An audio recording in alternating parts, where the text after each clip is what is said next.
नमस्कार, मी केतकी जोशी आणि पहिलीच बातमी आहे चीड आणणारी, संताप आणणारी. कारण भारतरत्न डॉक्टर बाबासाहेब आंबेडकर यांच्या मुंबईतल्या निवासस्थान म्हणजेच राजगृह हे जे आहे तिथं अज्ञातांनी तोडफोड केली आहे. या राजगृहाच्या आवारातल्या कुंड्यांची नासधूस करण्यात आली आहे. काचांवर दगड मारण्यात आलेत.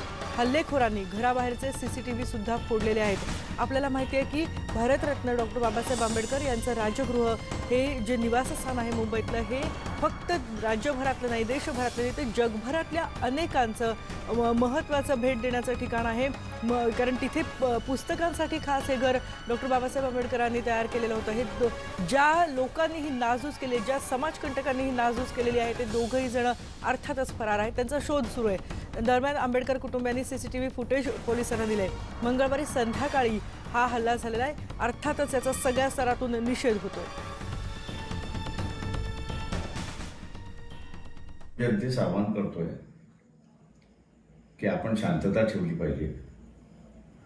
ही गोष्ट खरी आहे की राजगृहावरती दोघं जणांनी सीसी कॅमेरा आणि इतर गोष्टी तोडण्याचा प्रयत्न केला. पोलिसांनी ताबडतोबीने लक्ष घातलं. सर्वच अधिकारी त्या ठिकाणी येऊन पोहोचलेले आहेत. त्यांची चौकशी चालू आहे. अत्यंत चोख काम पोलिसांनी केलेलं आहे. तेव्हा सर्व तमाम जनतेने शांतता राखावी आणि राजगृहाच्या आजूबाजूला जमू नये अशी विनंती मी आपल्याला सगळ्यांना करतोय. आणि शांत राहण्याचं आवाहन प्रकाश आंबेडकर यांनी केलेलं आहे. गृहमंत्री अनिल देशमुख यांनी काय म्हटलंय, काय ट्विट केलंय तेही बघूयात. गृहमंत्री अनिल देशमुख असं म्हणतायत, दादर येथील राजगृह या डॉक्टर आंबेडकरांच्या निवासस्थानावर काही अज्ञात व्यक्तींनी आज जो हल्ला केला तो निषेधार्ह आहे. याबाबत पोलिसांचा तत्परतेनं तपास सुरू आहे. दोषींविरुद्ध कठोर कार्यवाही केली जाईल.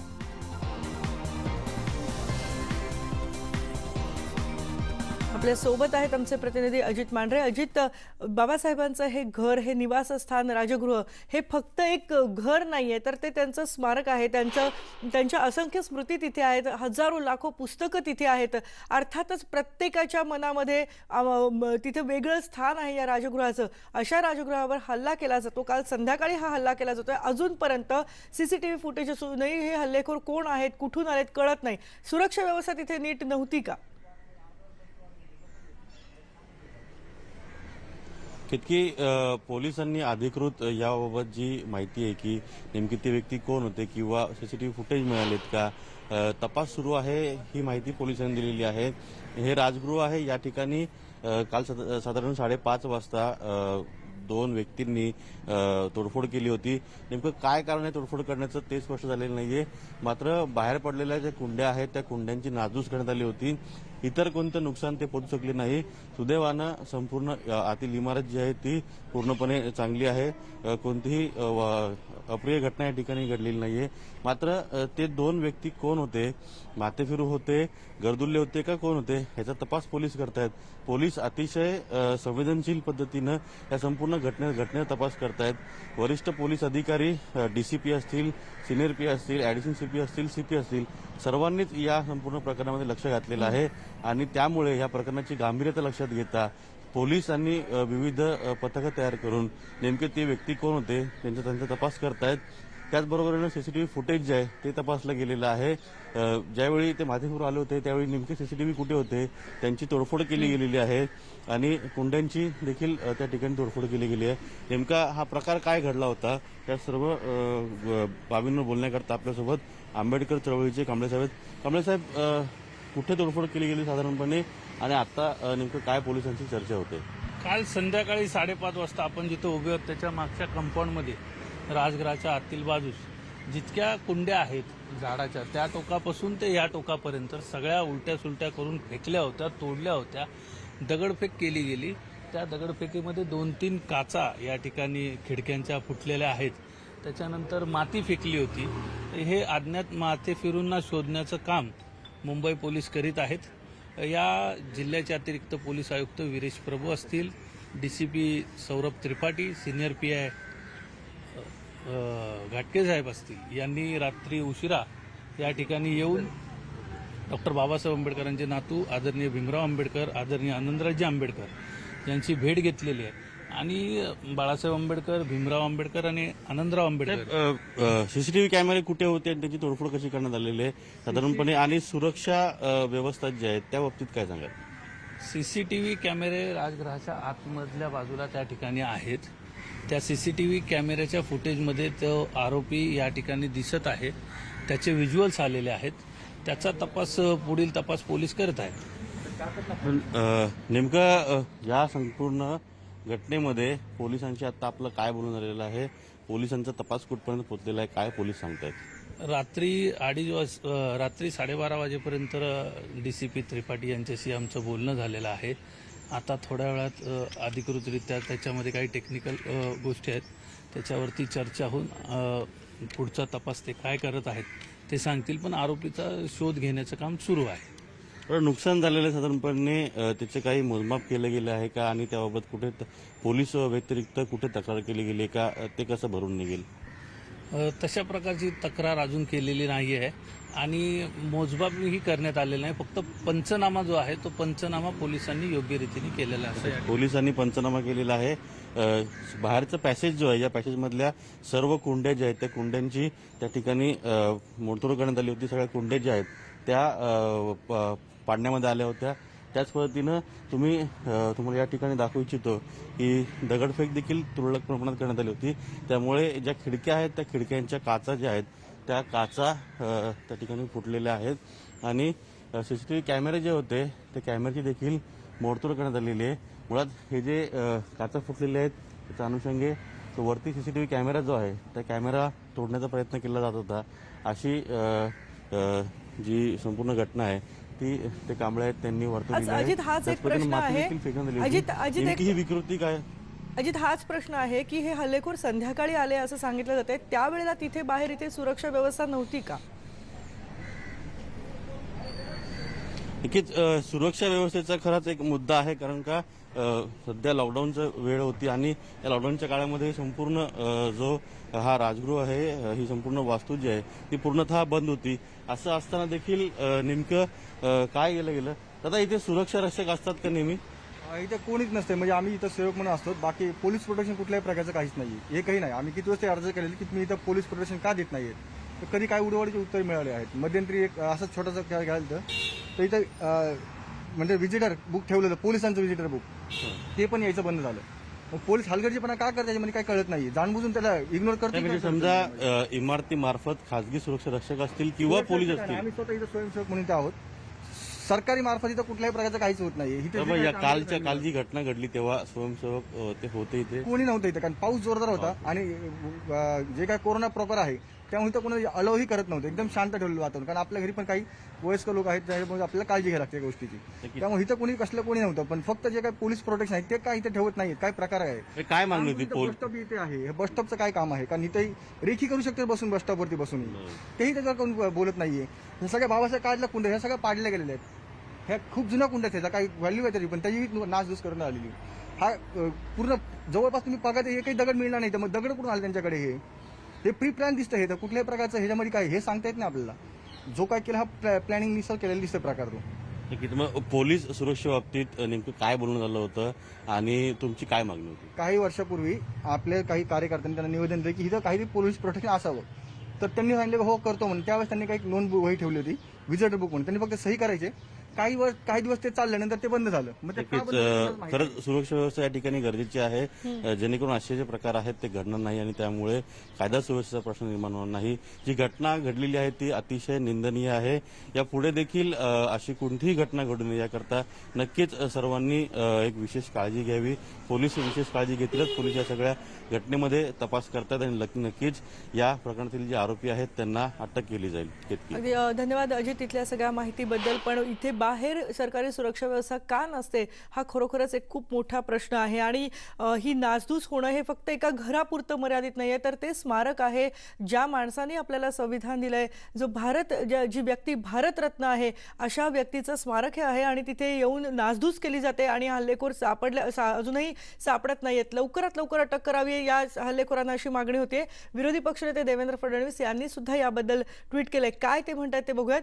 भारतरत्न महामानव डॉक्टर बाबासाहेब आंबेडकर यांचं निवासस्थान असलेल्या राजगृहावर करण्यात आलेला हल्ला हा अत्यंत निषेधार्ह आहे.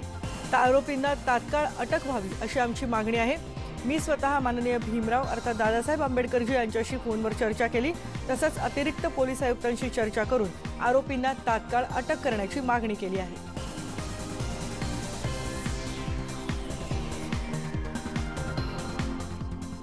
या बातमीवर आपण लक्ष ठेवून असणार, पण एक पुढची महत्त्वाची बातमी बघूयात. भारत आणि चीनमधल्या तणावाच्या पार्श्वभूमीवर आज केंद्रीय मंत्रिमंडळाची महत्त्वाची बैठक होणार आहे. सकाळी 10:30 वाजता या बैठकीला सुरुवात होईल. याआधी केंद्रीय सुरक्षा समितीची बैठक होईल, ज्यामध्ये देशाच्या सुरक्षेबाबत महत्त्वाचे निर्णय घेतले जातील. सुरक्षा समितीच्या बैठकीला पंतप्रधान नरेंद्र मोदी, संरक्षण मंत्री राजनाथ सिंह, गृहमंत्री अमित शहा, परराष्ट्र मंत्री सुब्रमण्यम जयशंकर आणि अर्थमंत्री निर्मला सीतारामन हे उपस्थित असतील. त्याबरोबरच राष्ट्रीय सुरक्षा सल्लागार अजित डोवाल आणि गुप्तहेर खात्याचे प्रमुखही हजर असतील.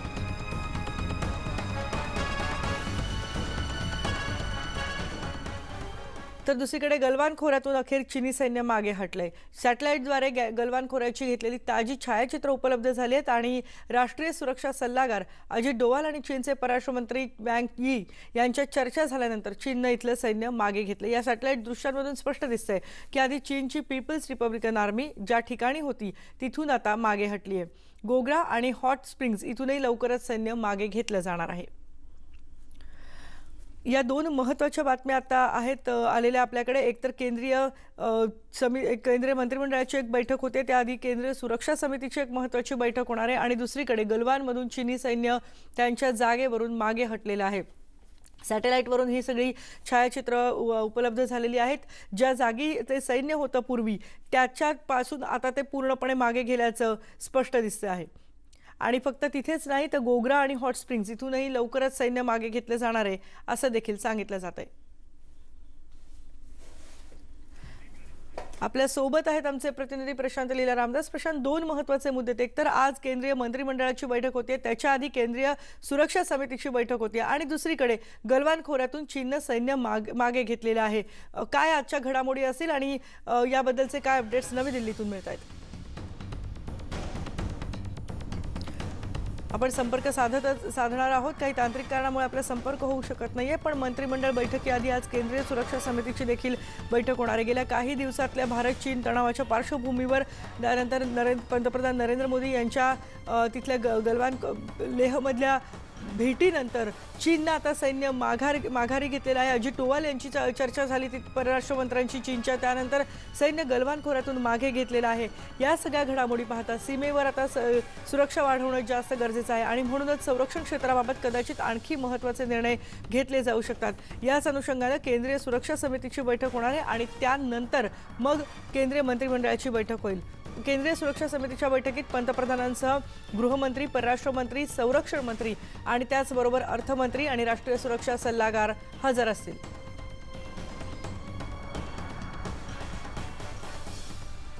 तर राष्ट्रवादीचे अध्यक्ष शरद पवार आणि माजी संरक्षण मंत्री असलेले शरद पवार यांनी भारत चीन तणावावर काय प्रतिक्रिया दिली ते बघूयात. त्यावेळेला दोन्ही बाजूच्या युद्धाच्या नंतर दोन्ही बाजूचं सैन्य पाठीमागे घ्यायचा निर्णय 93 साली आम्ही घेतला, करार केला. त्या करारमध्ये आत्ता जिथे कटकट झाली त्या ठिकाणचं सुद्धा सैन्य काढायचं आणि तिथं दोन्ही बाजूंनी सैन्य न ठेवता उद्या एखाद दुसऱ्या प्रश्नावर मतभेद झाले तर बंदुकीचा बुलेट हे वापरायची नाही असा लेखी माझ्या सैन्य आणि त्यावेळेच्या चीनच्या डिफेन्स मिनिस्टरच्या सैनिक करार झालेला. आता या ठिकाणी सुद्धा तुम्ही बघितलं असेल तर तुम्ही टी व्हीवरही दाखवलं की आपले सैनिक आणि चीनचे सैनिक ते एकमेकात ढकलत आहेत, तिथं फायरिंग करतात असं कुठे दिसलं नाही. आणि कारण तो कराराचा भाग होता. आणि म्हणून ज्यावेळेला प्रधानमंत्र्यांनी सगळ्याची चर्चा केली तर मी माझं मत दिलं, माझ्या पक्षाच्या वतीनं मत दिलं की हा प्रश्न आपण डिप्लोमॅटिक चॅनलनी सोडवण्याचा प्रयत्न केला पाहिजे. हत्यार वापरणं हे आपल्याला शक्य आहे, पण हत्यार वापरणं हे दोघांच्या हिताचं आहे का याचा विचार नक्की केला पाहिजे. आणि म्हणून तो करण्याच्या पूर्वी डिप्लोमॅटिक चॅनलनी हा प्रश्न वाटाघाटीतून जर करता आला आणि त्याच्यातून आपण जागतिक प्रेशर हे दबाव चीनवर आणून याच्यात जर यशस्वी झालं तर ते अधिक उपयुक्त होईल. आणि आजचं वर्तमानपत्रातली जी बातमी आहे ती डिप्लोमॅटिक चॅनलनी वार्ताहती करून हे सैन्य माघारी घेण्याच्या संबंधीचे निष्कर्ष परत ते आलेच असं दिसतंय. हे जर असेल ते योग्य आहे. लेह लडाखच्या दुर्गम पर्वतांमध्ये भारतीय सैन्य सगळ्यात जास्त विश्वास ठेवतं ते लडाख स्काउटवर. भारतीय सैन्याचं खास अंग असलेल्या लडाख स्काउटविषयीची एक गोष्ट सर्वांकडूनच ऐकायला मिळते आणि ती म्हणजे चीनचं सैन्य जर कोणाला सगळ्यात जास्त घाबरत असेल तर ते या लडाख स्काउटला. या भागात ऑक्सिजनची कमतरता असते पण तरीही हे शूरवीर जवान पर्वतांवर जोरदार चढाई करतात. त्यांचा निशाणाही अचूक असतो. भारतीय सैन्यानं LACवर चीनला धडा शिकवण्यासाठी आणि त्यांच्या कुरापतींना लगाम लावण्यासाठी लडाख स्काउटची स्थापना केली होती. न्यूज 18 नेटवर्कची टीम लडाख स्काउटच्या ट्रेनिंग सेंटरवर पोहोचली. इथे असलेले देशाचे रक्षणकर्ते शत्रूला धूळ चालण्यासाठी तयारी करत असल्याचं दिसून येत आहे. पाहूयात आमच्या प्रतिनिधींनी घेतलेला हा आढावा. चीन की PLA अगर किसी से सबसे ज्यादा डरती है तो वो लद्दाख स्काउट्स के जवान होते हैं. उसकी वजह यह है कि ये जो ऊंची ऊंची पहाड़ियां आप देख रहे हैं इन्हीं के बीच पले बढ़े ये लद्दाख स्काउट के जवान हैं जो भारतीय सेना का ही एक अंग है. और इस वक्त लद्दाख में ये अपने ट्रेनिंग सेंटर में निशाना साध रहे हैं. गोलियां चला करके और अपने टारगेट को हिट करेंगे. 1999 में जो पाकिस्तान के साथ करगिल की लड़ाई हुई थी उस लड़ाई में सबसे अहम भूमिका लद्दाख स्काउट्स के जवानों ने ही निभाई थी. और इस वक्त चूंकि घाटी में अगर बहुत तेज आप चलेंगे दौड़ेंगे तो सांसें आपकी फूल जाती हैं, आपके फेफड़े उतने सक्षम नहीं होते हैं. लेकिन लद्दाख स्काउट्स के ये जवान इसलिए ज्यादा कारगर होते हैं माउंटेन वारफेयर में क्योंकि ये यहीं पैदा होते हैं. इनके फेफड़ों को सांस कम भी अगर ऑक्सीजन होता है तो भी वो वहां पर अपने आप को एक्लिमेटाइज कर लेते हैं. और इसलिए इस वक्त जो आप देख रहे हैं तस्वीरों में ये निशाना साध रहे हैं. ये फायरिंग रेंज है और लद्दाख स्काउट के जवान चीन के साथ जो हमारी सरहद लगती है यहाँ से कुछ ही दूरी पर. और देखिए कैसे निशाना साध दिया इन्होंने. दुश्मन को चारों खाने चित्त करने के लिए लद्दाख स्काउट के जवान एकदम तैयार हैं. सीमा पर तनाव है और इस बीच सबसे ज्यादा अगर नजर किसी पर है देश की सेना के अंग पर तो वो लद्दाख स्काउट के ही जवान हैं. और इस वक्त फायरिंग रेंज से सीधे निशाना साधते हुए लद्दाख स्काउट के जवान. तो चीन को सबसे ज्यादा खतरा लद्दाख स्काउट के इन जवानों से ही होता है क्योंकि ये जवान पलक झपकते ही पहाड़ियों पर चढ़ जाते हैं और दूसरी तरफ जाकर के दुश्मन सेना को चारों खाने चित कर देते हैं. आणि अंदर पुढची बातमी बघूयात. उत्तर प्रदेशमधल्या पोलिसांच्या हत्याकांडातली बद्दलची ही बातमी आहे. हमीरपूरमध्ये 8 पोलिसांना गुंडांनी ठार केलं होतं आणि याच प्रकरणी कानपूर हत्या प्रकरणातला मोस्ट वॉन्टेड आरोपी ठार झालेला आहे. विकास दुबे टोळीचा क्रूर गुन्हेगार अमर दुबे याला ठार करण्यात आले. STF उत्तर प्रदेश पोलिसांच्या चकमकीमध्ये क्रूर गुन्हेगार हा ठार झालेला आहे. अमर दुबे असं त्याचं नाव आहे. आपल्याला माहिती आहे हमीरपूर इथे ही घटना घडली होती. हमीरपूर मौधा पोलीस स्टेशन परिसरातली घटना आहे. कानपूर हत्या प्रकरणातला मोस्ट वॉन्टेड आरोपी होता अमर दुबे आणि त्याला ठार करण्यात पोलिसांना यश आलंय. पहाटेच्या सुमारास उत्तर प्रदेशच्या हमीरपूर मौधा पोलीस स्टेशन परिसरात STF आणि स्थानिक पोलिसांच्या चकमकीत विकास दुबे टोळीचा हा गुन्हेगार ठार झालेला आहे. आपल्याला माहिती आहे की तिथे कानपूरमध्ये जेव्हा या विकास दुबेला पकडण्यासाठी पोलीस गेले होते त्यावेळेला त्या गावामध्ये तीनही बाजूंनी अंधाधुंद पद्धतीनं गोळीबार करण्यात आला होता आणि यामध्ये 8 पोलिसांचा जीव गेला होता. त्यानंतर दिसता क्षणी गोळ्या घालण्याचे आदेश देण्यात आले होते. 3 गुंडांना तिथेच लगेच शेजारच्या गावांमध्ये ठार मारण्यात आलं होतं पण अमर दुबे मात्र फरार होता. अखेर आज अमर दुबेला सुद्धा ठार करण्यात आलंय. पोलिसांच्या चकमकीत तो ठार झाल्याचा सांगितलं जातं. अत्यंत क्रूर गुन्हेगार म्हणून अमर दुबेचं नाव तिथे घेतलं जातं आणि पोलिसांच्या चकमकीत त्याला ठार करण्यात आलं.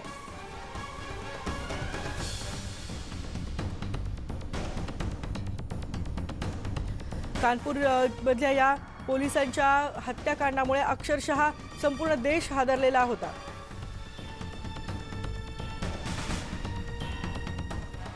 यानंतर आपण पुढची राज्यातली एक महत्त्वाची घडामोड बघूयात. राज्यात कंटेनमेंट झोनमध्ये नसलेली हॉटेल्स, गेस्ट हाऊस आणि लॉजेस आजपासून खुले होणार आहेत. पुण्यात मात्र सगळी हॉटेल्स बंदच राहणार आहेत. हॉटेलमधल्या 33% खोल्या ग्राहकांना देता येणार आहेत तर उर्वरित 67% खोल्यांचा वापर पालिका क्वारंटाईनसाठी करू शकते असे आदेश देण्यात आलेत.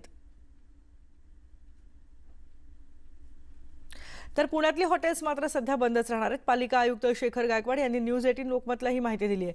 शुक्रवारच्या आढावा बैठकीत याबाबतचा अंतिम निर्णय घेतला जाईल. बुधवारपासून राज्यातील हॉटेल्स आणि लॉज म्हणजे आजपासूनच राज्यातील हॉटेल्स आणि लॉज खुले होणार आहेत, पण पुण्यात मात्र सध्या हॉटेल्स बंद राहणार हे स्पष्ट आहे.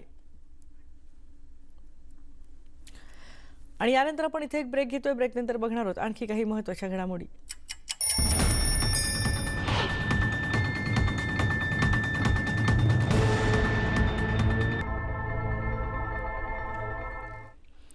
बातमी आहे का रोबोटबद्दलची. गोलर नावाचा एक रोबोट सध्या मुंबईच्या पोद्दार रुग्णालयात रुग्णांची सेवा करतोय.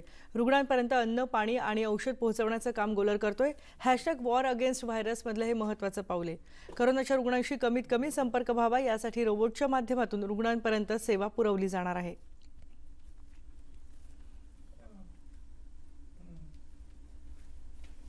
आणि बातमी आहे एका नव्या कोऱ्या मीटिंग ॲपची. खरं तर लॉकडाऊनमुळे सगळीकडेच झूम मीटिंग हे ॲप प्रसिद्ध झालं आणि त्याचा वापरही मोठा झाला. मात्र हेच ॲप सुरक्षित नसल्याचंही सांगण्यात आलं. त्यामुळे मीटिंग ॲपसाठी एक नवा पर्याय समोर आलाय, तो आहे जिओ मीट ॲपचा. जिओ मीट या ॲपमध्ये वापरकर्त्यांच्या माहितीच्या सुरक्षिततेसाठी संपूर्ण खबरदारीही घेण्यात आली आहे. त्यामुळे हॅकर्सपासून वापरकर्त्यांची गोपनीय माहिती सुरक्षित ठेवण्यासाठी मदत होईल. सध्या हे ॲप गुगलच्या प्ले स्टोअरवर उपलब्ध आहे, तर लवकरच iOS-वर सुद्धा उपलब्ध होईल. नेमकं हे जिओ मीट ॲप कसं आहे यावर एक नजर टाकूयात. हे प्ले स्टोअरवर सध्या मोफत उपलब्ध आहे. साइन अप करण्यासाठी ईमेल आयडी सोबतच व्हेरिफिकेशनसाठी तुमचा मोबाईल क्रमांक यासाठी अनिवार्य आहे.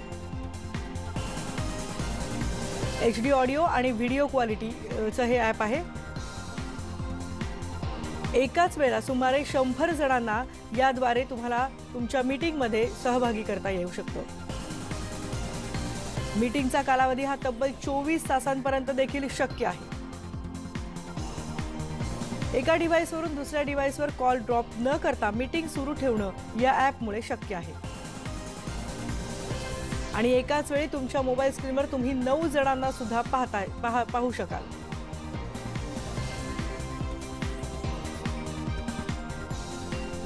आणि याबरोबरच या बुलेटिनमध्ये आपण इथेच थांबतोय. पण ताज्या घडामोडींसाठी पहा फक्त न्यूज 18 लोकमत.